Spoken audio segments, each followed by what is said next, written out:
तर छत्रपती शिवाजी महाराजांना रायगडावरती अभिवादन केल्यानंतर केंद्रीय गृहमंत्री अमित शहा सुनील तटकरेंच्या निवासस्थानी जेवणासाठी पोहोचले आणि अमित शहांच्या या शाही पंक्तीसाठी जेवणाचा फक्कड बेत तटकरेंच्या घरी आखला गेला।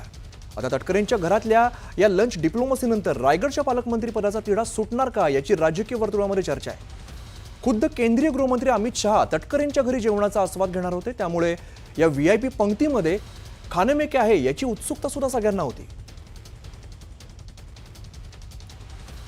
तटकरेंच्या घरातल्या शाही पंक्तीतला मेनू अगदी स्पेशल होता। अमित शहांच्या खास कोकणी मेव्याची मेजवानी त्यांनी पेश केली गेली। अगदी अस्सल मराठमोळा मेनू जेवणाची लज्जत वाढवणारा ठरलेला आहे। या जेवणामध्ये खास अमरसपुरी, मिसळपाव, त्याचप्रमाणे साबुदाणा वडा सुद्धा बघायला मिळतोय। मोदक होते आणि जेवणानंतर गारेगार सोलकडीने पंक्तीची लज्जत आणखीन वाढवल्याचं कळतंय।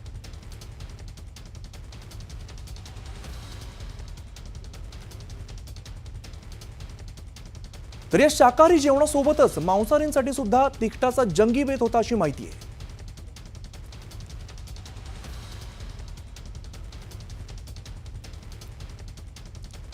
जेवण जितकं खास होतं तितकंच जेवणाच्या पंक्तीला असलेले पाहुणे सुद्धा विशेष होते। केंद्रीय गृहमंत्री अमित शहांसोबत राज्याचे मुख्यमंत्री देवेंद्र फडणवीस, उपमुख्यमंत्री अजित पवार, एकनाथ शिंदे, आपण कोण कोण पाहुणे होते सध्या बघतोय। अजित पवार उपमुख्यमंत्री होते, तसंच एकनाथ शिंदे हे सुद्धा या पंक्तीमध्ये होते। मुरलीधर मोहोळ आहेत, प्रफुल्ल पटेल, शिवेंद्रराजे भोसले, धैर्यशील पाटील यांची सुद्धा हजेरी या ठिकाणी होती।